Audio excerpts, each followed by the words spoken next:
la prévention et radicalisation. Je pense qu'en matière d'adolescence, on ne peut pas avoir une position de prévention. L'adolescence est une période créatrice en mouvement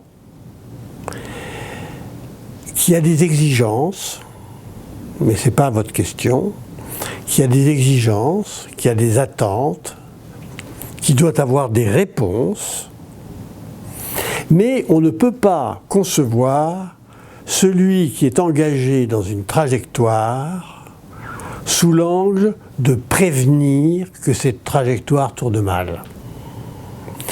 Si l'on veut prévoir, d'abord, je crois qu'on ne peut pas prévoir. Alors, toutes les statistiques psy montrent que la prévision au niveau de l'adolescence est déjouée. Que les prévisions sur le long terme, par exemple, entre 12 et 30 ans, eh bien, toutes les prévisions sont erronées, enfin, sont lourdes d'erreurs. Donc la prévision est impossible. Mais ce que je critique surtout, je comprends très bien qu'on ait envie de prévoir. Quand on est avec un adolescent, on a toujours envie de savoir ce qui va devenir. C'est ordinaire, c'est parental pratiquement. Mais, y compris dans cette vieille phrase « qu'est-ce que tu veux faire plus tard ?» qui est une horrible phrase que l'on pose à tous les adolescents. Et ce que je critique, c'est la volonté de prévenir. Ça, c'est se mettre dans l'assignation de celui qui pourrait prévenir. À mon avis, ça barre tout contact avec les adolescents. Mais nous sommes là pour les écouter, nous sommes là pour être justement ce personnage éducatif qui a une place d'écouteur fondamentale. Nous sommes là pour leur glisser des éléments de savoir qu'ils demandent, pas forcément un savoir appliqué, mais un savoir qu'ils demandent.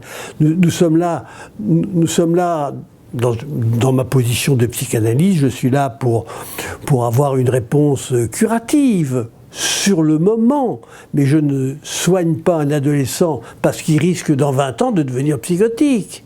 Ça n'est pas, si j'ai vraiment cette idée-là dans la tête, je ne fais rien du tout, n'est-ce pas? Donc d'une certaine façon, je suis là dans le moment. Alors là, on pourrait dire beaucoup plus sur cette adolescence qui est vraiment un moment précieux de la vie. Un moment de création, c'est un moment, restons dans le moment. Ne travaillons pas le passé, ne travaillons pas l'avenir. Restons dans le formidable possibilité que le moment nous donne d'avoir un contact avec l'adolescent. Ce contact, c'est quoi le contact? Alors, vous voulez que j'ajoute des adjectifs à ce mot contact? Un contact, une écoute réciproque. Une capacité d'avoir avec lui ce que Freud a nommé une pensée associative, c'est-à-dire une liberté de penser. Une liberté, pas forcément une pensée qui explique, pas forcément une pensée qui déculpabilise, pas forcément une pensée pratique, une pensée qui permet à l'autre et à soi-même d'être libres ensemble.